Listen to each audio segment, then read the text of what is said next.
Olá! Você está no Literatura Oral, podcast de leitura comentada e sugestões literárias. Eu sou Sabrina Siqueira, jornalista com doutorado em literatura. No último episódio, li o conto de fadas Chapeuzinho Vermelho de Charles Perrault. Hoje, na esteira do Halloween, que vem aí, dia 31 de outubro, escolhi uma leitura com repertório de terror. Hoje eu trago Noite na Taverna, de Álvares e Azevedo.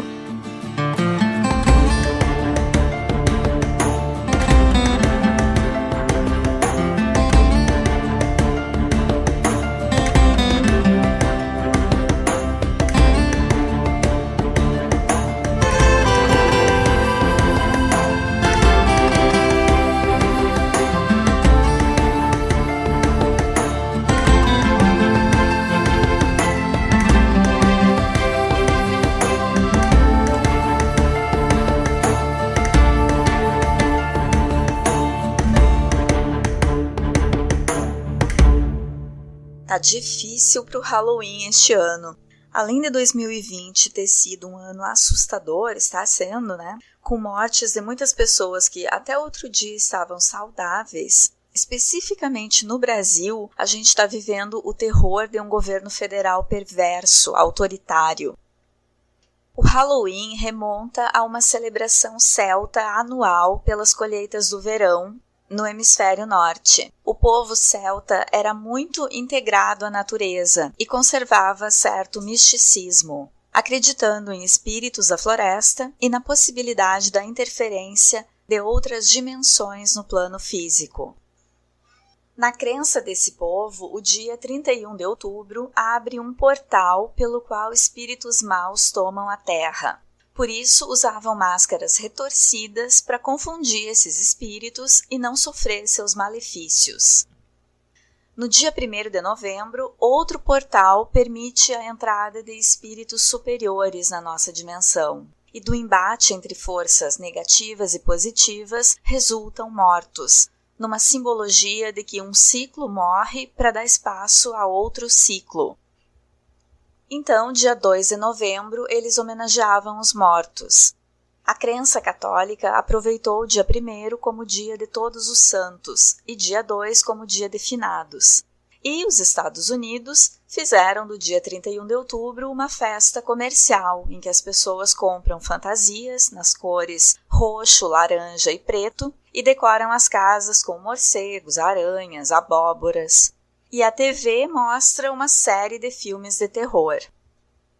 Mas com tanta coisa macabra que a gente vive, fica difícil uma obra literária ou filmes de terror competirem com a realidade no quesito assustar. Quer ver como acontecem eventos aterrorizantes que deixam a ficção no chinelo? No plano do esporte, por exemplo, tivemos um goleiro chamado Bruno que pode ter assassinado a mãe do filho dele e que até hoje não encontraram o corpo. Um primo do então goleiro do Flamengo, que presenciou a tortura que precedeu a morte de Elisa, disse que o corpo pode ter sido esquartejado a mando de Bruno e dado de comer aos cães. Quando saiu da cadeia, Bruno foi imediatamente contratado por um time de futebol e recebido no clube por fãs. Ainda no universo do futebol, neste outubro de 2020, o jogador Robinho foi contratado pelo clube Santos, depois de condenado na Itália por violência sexual em grupo. Vazou um áudio dele dizendo que não estava nem aí porque a mulher violentada estava bêbada, que seu único erro foi ter traído a esposa. Diante desses dois casos, eu não vi nenhuma manifestação da Comissão Disciplinar da Justiça Desportiva, a mesma comissão que penalizou a Carol Solberg, atleta de vôlei de praia, por gritar em quadra "Fora Bolsonaro". Por falar nisso, fora Bolsonaro! Não sei se a repreensão foi porque ela é mulher ou se porque o esquartejamento e a violência sexual em grupo não aconteceram em campo. Ironia à parte, cadê os atletas se posicionando a favor da Carol pela liberdade de expressão? Parece que está surgindo um e é do futebol. Romário, ex-jogador de futebol e senador, apresentou um projeto para adicionar um artigo à Lei Pelé, para dar mais liberdade de expressão aos atletas durante as competições. Ainda nos exemplos de coisas macabras que acontecem na vida real. Nos Estados Unidos, a lei de tolerância zero com imigrantes na fronteira sul do país, do presidente laranja Trump, separou famílias em 2018 e até hoje, dia da gravação deste episódio, ainda são 545 crianças imigrantes retidas, separadas dos pais, sendo que alguns pais foram deportados há muito tempo e não estão sendo localizados. Podem ter morrido e essas crianças estão abandonadas. Tu ficou assustado ao longo deste ano com a pandemia e com a possibilidade de morrer ou de perder familiares? Imagina como ficaram assustadas essas crianças. Sério, esse ano vão ser os espíritos maus que vão se assustar com a humanidade, e não o contrário. Aliás, se eu fosse eles, eu nem vinha. Uma série de filmes de terror que repetem nessa época de Halloween tem como vilão um homem deformado que carrega uma motosserra, apesar do nome da série ser O Massacre da Serra Elétrica. Quanta inocência desse roteirista. O deformado consegue o quê? Mutila uma pessoa aqui, mata outra ali, mas sempre uma de cada vez. Quer ver vilão assustador mesmo? O presidente Bolsonaro, com uma caneta Bic, consegue massacrar milhares de brasileiros por vez, só com uma assinatura. E isso vem se repetindo desde janeiro do ano passado. Quer me assustar de verdade? Aparece com uma caneta Bic. Eu corro, igual aquela Emma, que fugiu desesperada da caixa de cloroquina, que esse capitão acho que queria que ela comesse. Sério, a Bic vai ter que investir em uma campanha poderosa de revitalização da marca, porque tá dando medo. E isso ainda não é o mais assustador. O mais assustador é a passividade das pessoas diante de tudo que esse desgoverno faz, incentiva queimadas no Pantanal e na Amazônia, afirma que não vai comprar a vacina contra a Covid e algumas pessoas seguem apoiando e prometendo reeleger esse insano. Isso sim é assustador.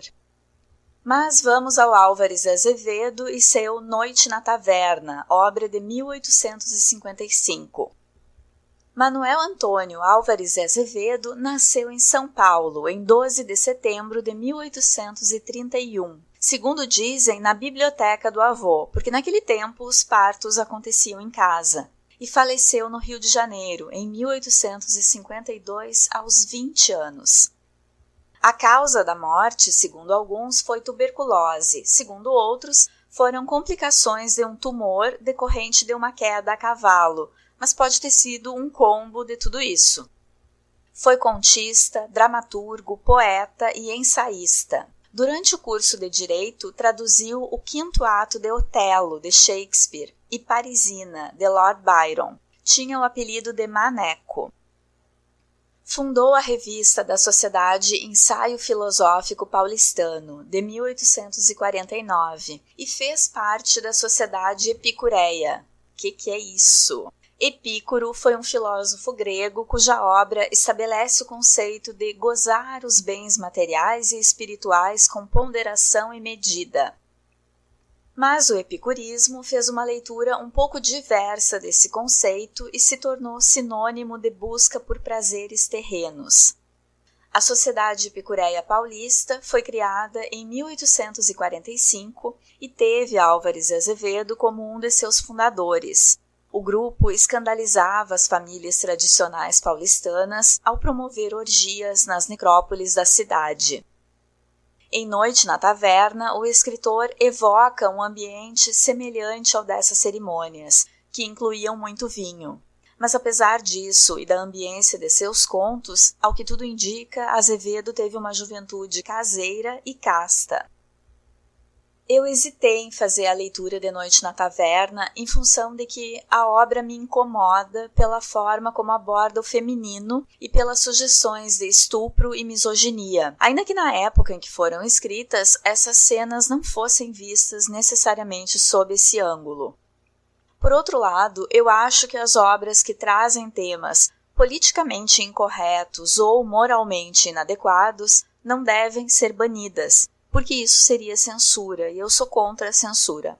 Então, o que se deve fazer em relação a essas obras de literatura ou cinema é abordá-las sob uma perspectiva crítica, utilizando os temas desconfortáveis para debater o porquê deles serem errados, ou da contrapartida no real dessas ações não ser aceitável. Aliás, essa perspectiva crítica a gente deve ter com toda e qualquer obra, ou discurso, ou fala, principalmente falas de políticos em campanha, hein? Até porque a arte não precisa ter nenhum comprometimento com o real e pode estabelecer seu próprio repertório do que é ético e aceitável dentro da perspectiva da narrativa. E lançando sobre a obra um olhar crítico, ela ainda nos permite refletir eticamente sobre o que na narrativa é estética e o que é licença poética do escritor, de abordar os temas como quiser. E aí, então, é perguntar o que essa obra nos diz hoje, o que ela provoca aos leitores de 2020, um ano mais assustador que muito livro de terror. A minha decisão foi, então, de não fazer a leitura na íntegra como eu venho fazendo, apesar do livro estar em domínio público, mas fazer comentários, destacando alguns pontos. Até porque, como a obra é antiga, tem bastante palavras que caíram em desuso, e me pareceu que a leitura em voz alta ia ficar estranha. Mas eu recomendo que tu leias, que não te deixe travar pelo vocabulário diferente e conheça a obra de Álvares Azevedo. A minha escolha por Noite na Taverna foi por ser um texto de teor macabro e ter sido escrito no Brasil numa época em que talvez essa temática do horror não fosse ainda muito explorada.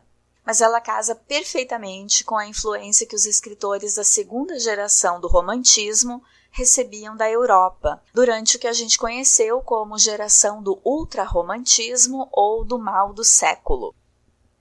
Lembra quando a gente estuda que o romantismo no Brasil se divide em 3 gerações? Os indianistas, que escrevem sobre os índios e a natureza brasileira de forma idealizada, a segunda geração de ultrarromantismo, com escritores que em geral morreram muito jovens, de tuberculose, mergulhados em depressão, ainda que não se usasse esse termo na época, e a terceira geração, a condoreira, que abordou causas sociais e teve como principal expoente Castro Alves. Álvares Azevedo fez parte da segunda geração, e Noite na Taverna traz todas as características dessa fase. Noite na Taverna foi publicado póstumamente, como todas as obras de Álvares Azevedo. Ele assina o livro de contos com o pseudônimo Job Stern. São 7 contos ambientados à noite em lugares lúgubres. Inicia com um diálogo entre a personagem Macário e Satã. Macário é também personagem título de um romance de Álvares Azevedo. Ele pergunta a Satã: "Onde me levas?" E Satã responde: "A uma orgia. Vais ler uma página da vida, cheia de sangue e de vinho." E Macário responde que vê uma sala fumacenta, com 5 homens ébrios, sentados em uma mesa redonda, e muitas pessoas pelo chão, alguns homens se contorcendo e mulheres dormindo. Parece uma visão do inferno. A imagem de mulheres dormindo é acionada constantemente nessa narrativa, assim como um ambiente turvo, coberto de névoa. E aí vem uma epígrafe em inglês do ato 1 de Hamlet, de Shakespeare, bem do início da peça, quando o fantasma do rei havia aparecido pela primeira vez aos amigos de Hamlet que estão de guarda, e Bernardo questiona Horácio. Abre aspas. "Horácio, e então? Você treme, parece pálido. E então, tudo isso é só mera fantasia? Que acha disso?" Fecha aspas. Na peça, Horácio é o amigo cético de Hamlet. Ele reflete a visão do protestantismo, de que fantasmas não existem. Horácio alimenta a dúvida sobre o fantasma na peça. Ele é o intelectual, e essa passagem é de quando ele vê o fantasma e então tem de aceitar a aparição, apesar de suas convicções intelectuais. A intenção de Álvares Azevedo, abrindo o livro de contos com essa epígrafe, é cutucar o leitor cético, convidar os leitores a admitirem uma possibilidade de fantasmagoria, adentrar uma esfera em que a realidade narrativa admite o insólito, onde nem tudo pode ser explicado pela razão. Nesse primeiro momento, os leitores são como Horácio, e Azevedo nos incita a aceitar o sobrenatural, assim como Horácio teve de engolir o fantasma de Hamlet pai.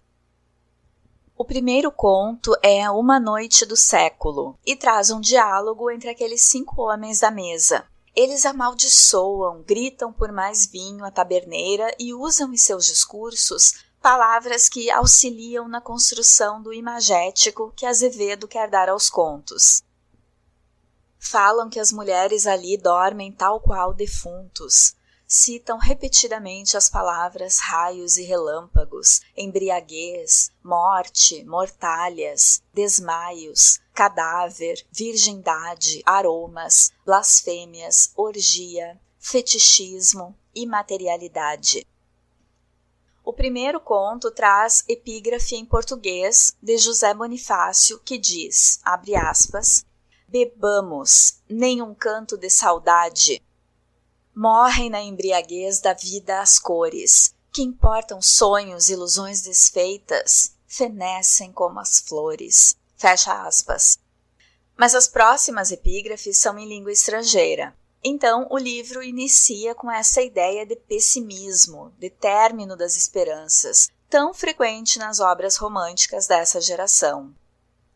No final desse conto, que serve para ambientar o leitor, as personagens fazem silêncio porque um deles, Solfieri, vai contar algo que ele viveu. E a partir daí, cada conto, com exceção do último, leva o nome de um deles, narrando algo de macabro de suas vidas, marcadas pela boemia e tomadas pela desilusão. O segundo conto, Solfieri, tem epígrafe de Byron, poeta inglês que foi uma influência para essa geração do romantismo brasileiro, e cujos poemas constroem esse imagético que Álvares Azevedo busca reproduzir em Noite na Taverna, uma estética gótica e de desilusão com a vida. A história que Solfieri narra inicia falando de Roma como a cidade do fanatismo e da perdição. Lá ele segue uma mulher misteriosa, cuja silhueta ele havia visto através de uma janela à noite, e a mulher vai chorar em um cemitério. As figuras femininas são representadas nesses contos como muito brancas, pálidas e quase sempre em algum estado de fragilidade, chorando ou doentes. Ele adormece na chuva enquanto a mulher chora no cemitério, e quando acorda ela havia partido.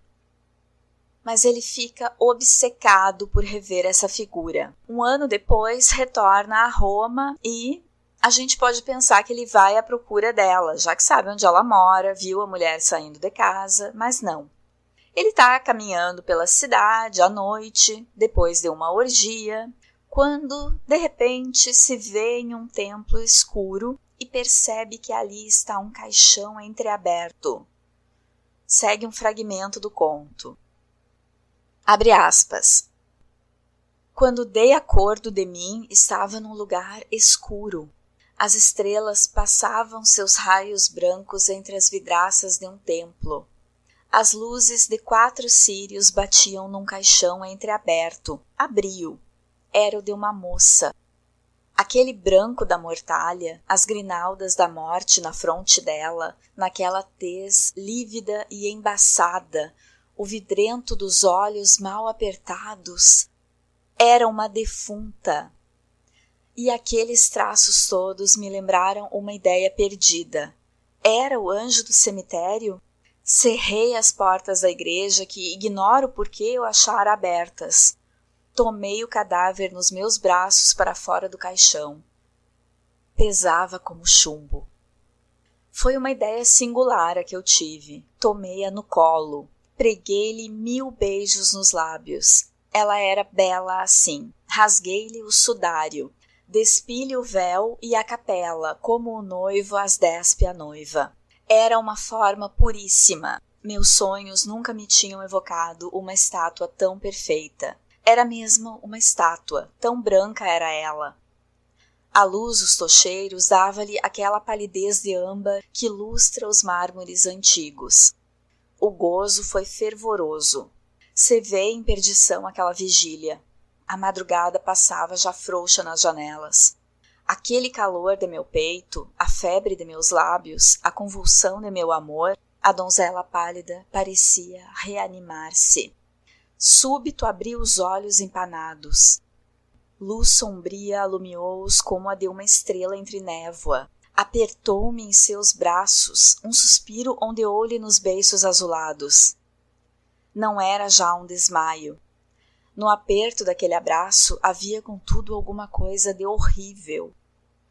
O leito de laje onde eu passara 1 hora de embriaguez me resfriava. Pude, a custo, soltar-me daquele aperto do peito dela. Nesse instante, ela acordou. Fecha aspas.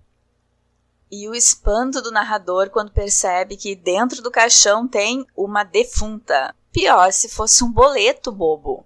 Desculpa, gente, eu não quero desconstruir o clima de terror com uma interpretação humorada, mas o próprio Álvares Azevedo coloca uma pitada de humor quando escreve que o narrador tira a defunta do caixão e pesava como chumbo.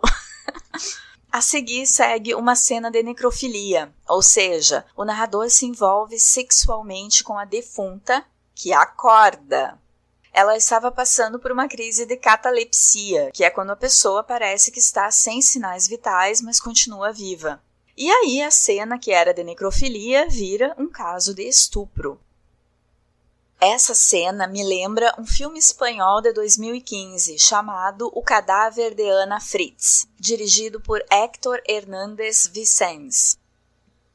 A história é um funcionário de necrotério que recebe 2 amigos no trabalho para ver o corpo de uma atriz famosa, lindíssima, que está ali e 2 deles decidem transar com a defunta, que está no necrotério. Ela acorda durante o ato. Então eles serão acusados de estupro, a não ser que façam Ana realmente ser um cadáver. Só que um deles é bom caráter, tinha avisado para os amigos para não fazerem essa doidice e... eu não vou contar tudo, até porque eu não me lembro direito. Mas a história é essa. Se tu curte filme bizarro, vai gostar desse. Esse amigo que não participa da necrofilia, que mantém a humanidade enquanto os outros homens se transformam numa horda de monstros, esse foi o que faltou no grupo do Robinho em Milão. De volta ao conto Solfieri, o narrador decide roubar a moça. Roubar o corpo mesmo, levar a moça com ele. E na saída do templo se depara com um corpo adormecido. Era o coveiro bêbado no chão. Eu tô tentando entrar no clima de terror, mas às vezes parece que o Álvares Azevedo é um pouco ingênuo na construção dessa narrativa, e aí me soa cômico. Textos humorados são um assunto que me interessa bastante, foi o tema da minha pesquisa de doutorado. Quando eu vejo, eu tô fazendo uma leitura seguindo um rastro do cômico ou do irônico. E o macabro, ou o grotesco mais precisamente, flerta muito com o humor. O que é construído para soar assustador está muito próximo de cair no engraçado, se for submetido ao exame de uma análise mais racional, ou se o leitor não estiver comprometido totalmente a entrar no jogo narrativo proposto como terror. Nessa sequência de roubo do corpo da mulher que está acordando, como é que ele não havia notado um outro ser humano dormindo no mesmo ambiente, sendo que ele já estava ali um tempinho, né? Nessa fuga, correndo com o corpo, Solfieri é interpelado por um policial italiano que desconfia que ele seja um ladrão de cadáveres. Mas verifica que a mulher está viva, sabe como? Roçando os beiços nos da moça. Essa cena causa estranhamento pelo inusitado da situação e pela escolha da palavra beiços. Mas tem que ver de que época é o livro, né? Tempo que se usava beiços para falar boca. Nessa fuga, o narrador se refere ao corpo como um fardo. Não existe preocupação em ajudar a mulher, saber quem ela é, nada disso.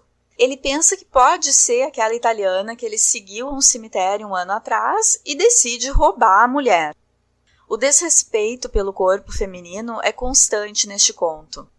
Chegando em casa, Solfieri decide manter a mulher em recuperação de uma crise cataléptica em cárcere privado.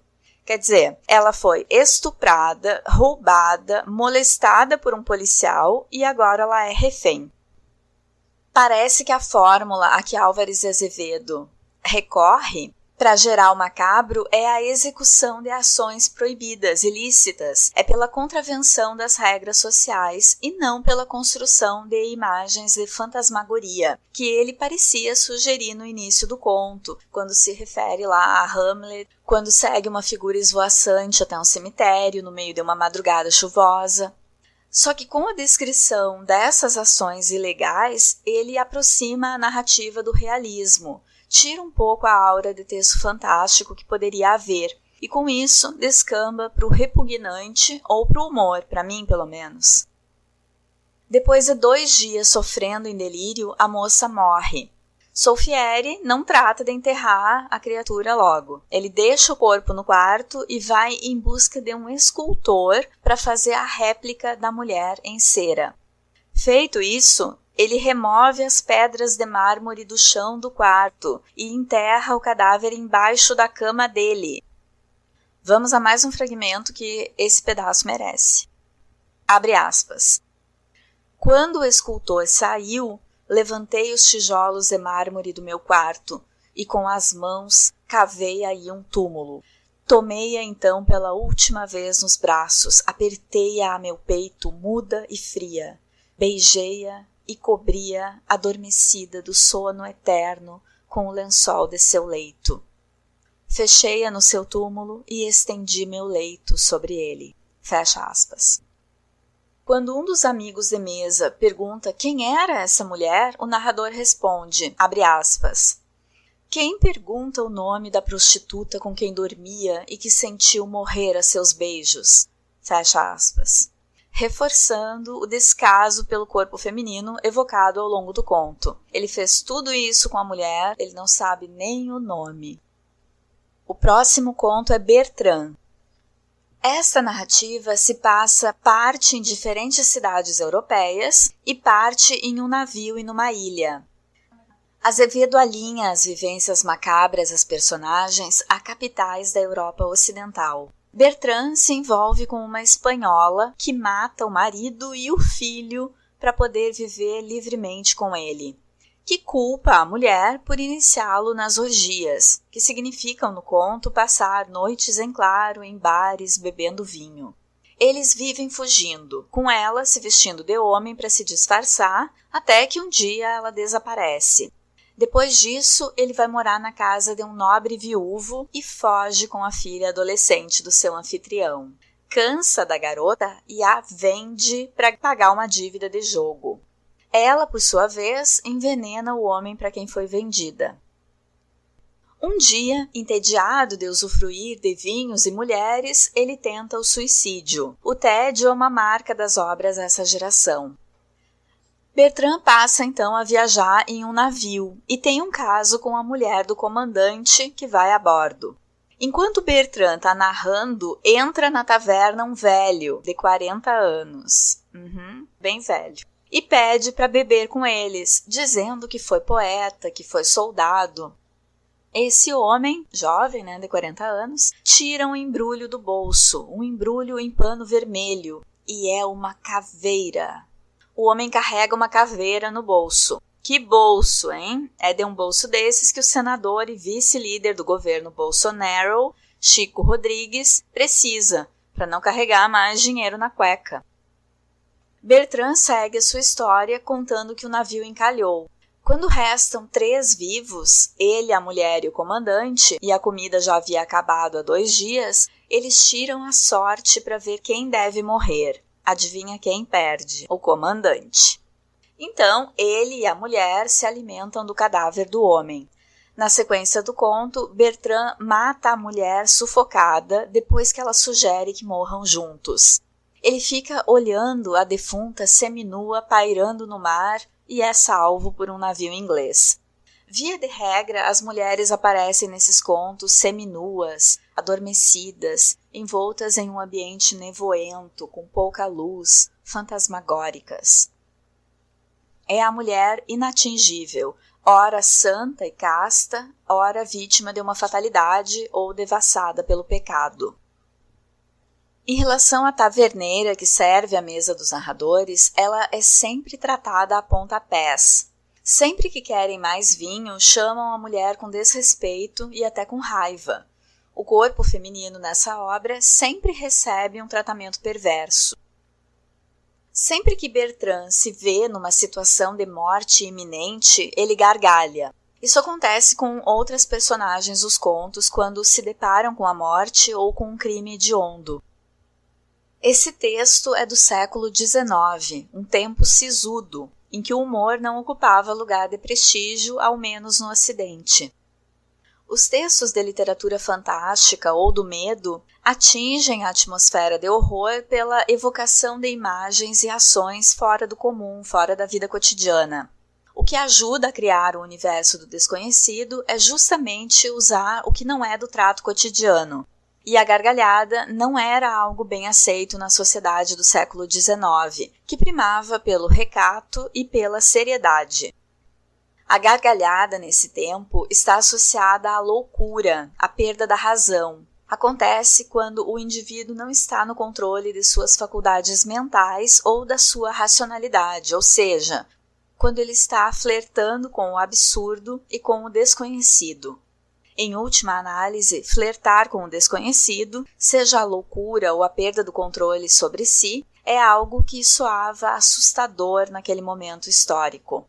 Um outro texto desse período, um clássico da literatura inglesa do século XIX, que muitas vezes é aproximado ao universo do gótico, por trazer alguns elementos dessa estética literária, Jane Eyre, da inglesa Charlotte Brontë, também mostra a gargalhada como elemento assustador e fantasmagórico.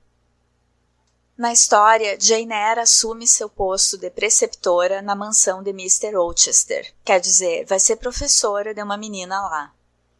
Uma noite, Jane é acordada com uma gargalhada rasgando o breu da madrugada. Não tinha eletricidade e as noites eram de escuridão total, a não ser pelas velas que as pessoas apagavam quando iam dormir. Jane fica com medo, achando que pode ser um fantasma ou algo inexplicável. Depois ficamos sabendo que as gargalhadas vêm de uma louca que mora presa no sótão da mansão. Quer dizer, a gargalhada é uma ação de alguém que não responde por si, que não se contém. O conto 4 é Genaro. O narrador conta uma história de quando era jovem e foi morar com seu mestre de pintura. Ele se envolve com a esposa e com a filha do pintor, provocando a morte dos três. Azevedo escreve esses contos em um tempo em que os crimes de honra eram resolvidos com morte, que aconteciam duelos, por exemplo. O conto 5 tem o único narrador com sobrenome, é Claudius Hermann. Esse narrador fala de si na terceira pessoa, como se não fosse ele contando. Neste conto, o protagonista compra de um criado a chave da casa de uma duquesa, entra lá quando ela está dormindo, dopa a mulher com umas gotas de narcótico e a estupra. Em outra noite, ele entra de novo na casa, dopa a mulher e rouba o corpo. Quando a duquesa acorda e pede para ser libertada, Claudius diz que o marido não vai aceitar ela de volta, vai pensar que ela foi adúltera. Neste conto, o corpo feminino então passa por violência psicológica, além de tudo. O conto 6 é narrado por Johann. Ele participa de um duelo com Arthur por uma briga boba num jogo de bilhar. Mata o moço e coloca o anel dele. Encontra no bolso do cadáver uma carta de uma mulher marcando o encontro a 1h da madrugada, dizendo que a porta vai estar aberta, que é só entrar. Quando ele chega, a moça sente o anel e, como é escuridão total, acredita que seja Arthur. Gente, viva a eletricidade! A moça era uma virgem e ele passa a noite com ela, se passando pelo homem que acabou de matar no duelo. Quando vai sair do quarto, tem um vulto na porta dizendo que estava esperando por ele. Eles lutam e Johann sufoca o desconhecido. Quando ele leva o corpo até o lampião da rua para saber quem acabou de matar, descobre que era seu irmão. Nisso, ele prevê o que acabou de acontecer. Volta ao quarto e descobre que a virgem com quem acabou de transar é a sua irmã. Mais uma vez, um conto em que o leitor tem que estar muito comprometido com a licença poética da narrativa para não se fazer perguntas de base realista, como de que forma ele não reconheceu o endereço. Mas também a obra literária não tem que explicar tudo, porque assim perderia um tanto do seu aspecto de arte. A gente que preenche as lacunas. O último conto é Último Beijo de Amor. Todos dormem na taverna. Uma mulher toda de negro entra com uma lanterna e olha um por um dos rostos dos adormecidos como velhos conhecidos. Podemos pensar que essa mulher é a morte. Mas quando ela se depara com Johann, estremece e corta sua garganta com um punhal, limpando o sangue das mãos dos cabelos do morto. Então ela acorda Arnold, um dos homens que dormia no chão e que não havia participado do grupo de narradores. E eles se reconhecem. Ela é Georgia, irmã de Johann, e ele é Arthur, que sobreviveu ao tiro. Foi levado a um hospital, quando se recuperou mudou de nome e viveu vagando em orgias. 5 anos se passaram e Georgia virou uma prostituta depois da noite com o irmão. Pelo olhar de conhecimento que lançou aos outros homens, pode-se pensar que ela passou por todos eles em sua profissão. Arnold pensa que eles vão ficar juntos, mas ela explica que acordou o antigo namorado só para um beijo de adeus, porque vai se matar. E aí, para mim, tá a única parte que é realmente assustadora nesse livro de contos, que é o terror da moralidade do século XIX, determinando quem pode ser feliz. Georgia diz que não há futuro com possibilidade de felicidade para um libertino e uma prostituta. Isso é a moral do século XIX.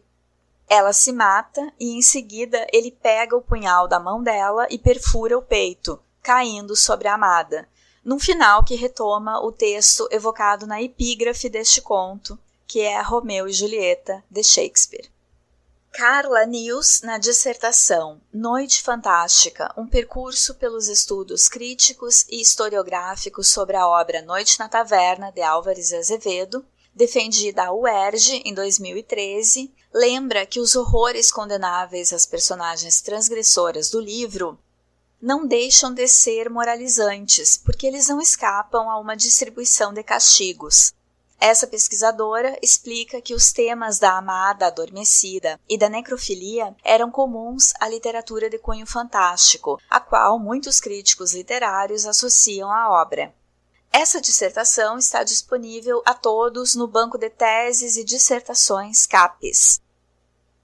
Apesar de ser apontada por alguns como precursora do fantástico no Brasil, a obra não narra eventos sobrenaturais. Narra eventos estranhos, grotescos, escatológicos, mas nada de sobrenatural. Não há consenso sobre em qual categoria Noite na Taverna pode ser classificado. Alguns estudiosos chamaram literatura fantástica, outros literatura do medo. Eu vou chamar literatura de crimes macabros. É um texto que mais choca do que assusta, mas talvez assustar passe por chocar, principalmente nos idos do século XIX. Um biógrafo de Álvares Azevedo, João Pedro Veiga Miranda, associa Noite na Taverna a Decameron, do italiano Giovanni Boccaccio. Em Decameron, escrito entre 1348 e 1353, jovens se refugiam da peste em Florença em uma vila isolada e contam narrativas uns aos outros para passar o tempo e esquecer a morte que ronda. As duas obras têm contos iniciais e finais que funcionam com funções de situar o cenário e dar fechamento às narrativas dos amigos, o que é chamado narrativa em moldura. No episódio de hoje, comentei os contos de Noite na Taverna, de Álvares Azevedo. Ótimo Halloween a todos, com doces para quem gosta e pode comer doces, porque de travessuras já chegam as que o governo apronta pra gente. Fiquem bem e até o próximo episódio.